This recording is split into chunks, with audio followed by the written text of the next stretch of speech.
Welcome back to the channel. Today we are looking at Sue Storm in the game, or her abilities, how to play with her, what's best for her, etc, etc, and also as well what kind of team comp you probably want around her to be effective. But before we get into it, I'm giving away some gold / lattice on this video.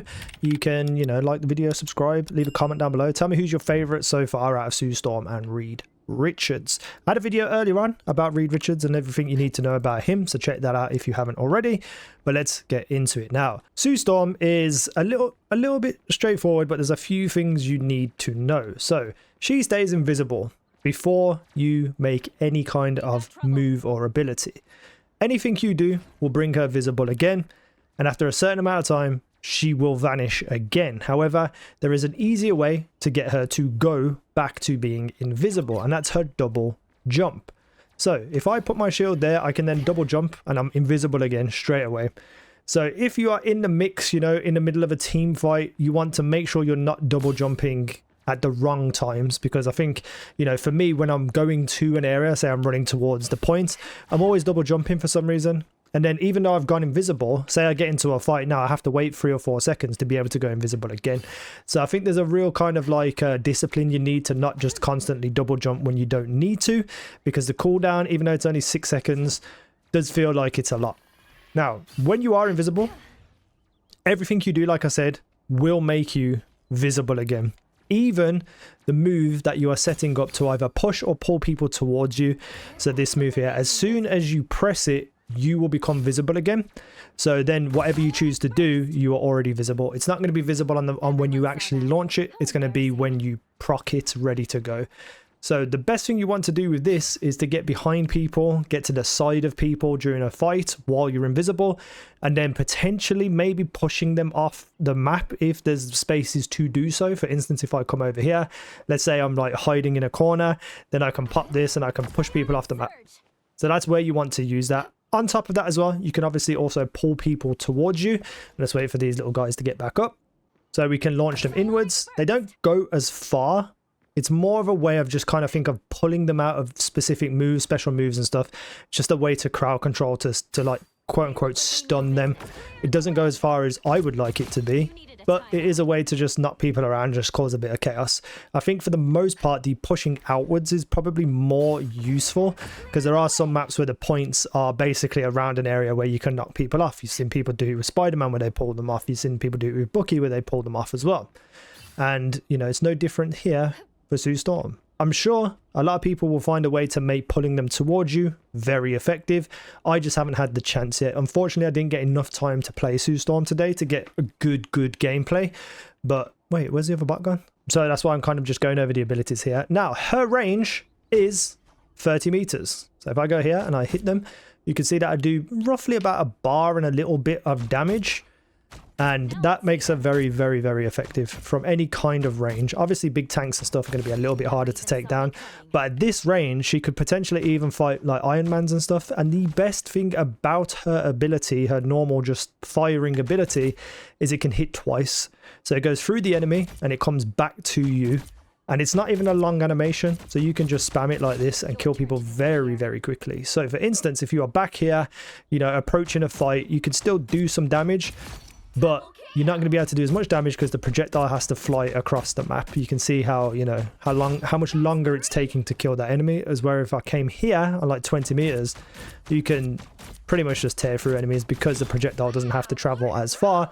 You get a little bit more speed on that. If you're right on top of people, obviously, you can just be doing this, and you can hit more than one enemy at a time as well. So I think for most of this fight, Susan Storm, you want to kind of be in a place where they can't see you. You want to be a ways away from them if you can. If you're up close, you want to be side or behind them, because then you can kind of attack 2 people at once if you really need to. And then, just get the double jump and run out of there and hide. So I find her to be very, very useful healer. Is she the best healer in the game? I don't know. I'm sure there's a lot of people who will make her work. For me, she's kind of like a cross between a healer and a DPS, but more on the healer side. So let's look at those healing abilities. So her attack we were just doing also heals people. And it can travel through people as well. So you can heal multiple people in a row if they are in a row.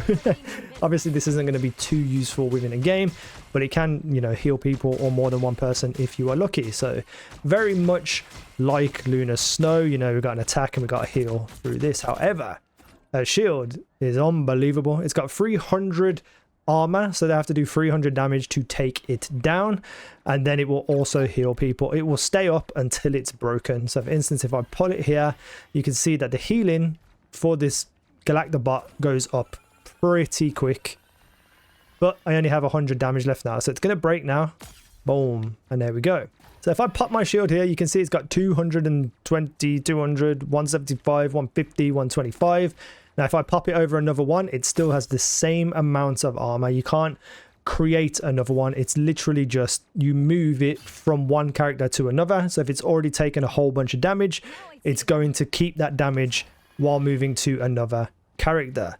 So you can see 220, 200, 175, 150, 125, 100. That's something you need to be aware of, because if you panic and you shield too many people thinking you're going to save them, you're not going to save them. You're just going to move a potentially almost broken shield from one enemy, from one ally, sorry, to another. Now we have an ultimate, which is, obviously we've all seen it.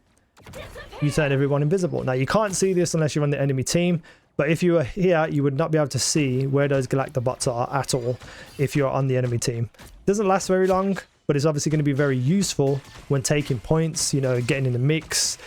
If, you know, there are people like Iron Man flying around in the sky, they're not really truly going to know where enemies are. So, you know, you're gaining a little bit of a benefit to actually stop people from being able to hit you. It's obviously going to be quite powerful in competitive, and I'm sure people are like Grandmaster and stuff will be able to find a way to make it just be absolutely beast. So her other ability is you throw out this little ball thing, and this ball will drag people towards it and do damage as well. Now, if you hit someone bang on with it, it's going to just explode on top of them, but you can also just cause it to explode when you need it to. So let's just say I fire it up here, I can press the same button again, and then it's up in the sky. If you can maybe potentially hit an Iron Man in the sky, if you're lucky. Let's try it with this guy here. Come here. I actually hit him bang on. But you see, I don't feel like it has much use other than being on the ground or hitting an enemy directly. I don't think like being able to blow it up in the sky is really much use. But if, say, you miss that enemy, you can be like, oh god, I'm going to miss them. I can blow it up and let it go. There's a lot here for her kit. I particularly don't really like her very much, as I said. But if you are going to use her, the team kind of comp that you want, in my opinion, is a secondary healer, or like a pseudo secondary healer, like a Rocket Raccoon, who can still do damage and heal at the same time. If you compare it up with a Mantis, I think you'd be pretty much unstoppable in the healing department, because you want to get into advantageous positions with Invisible Woman so that you can push people off maps, for instance. While this is happening, if you're like sneaking around trying to get into that position and then someone needs healing and you turn around to heal them, you are instantly visible to the enemies that will be there. So you need someone else to kind of pick up the healing while you try to get into a little bit of an advantageous position, or just hopefully find yourself in that position so you can start attacking people and stuff, and then maybe heal, throw out a shield, etc. So very tough character to get used to, in my opinion. Very good attacking for a healer, but I just feel like, for me myself, Mantis will always be my preferred healer, because I think it's just more my speed on how to heal and just be a support. I can't really do two things at once, so I can't support and damage. Even though Mantis can do that too, I just focus more on her healing.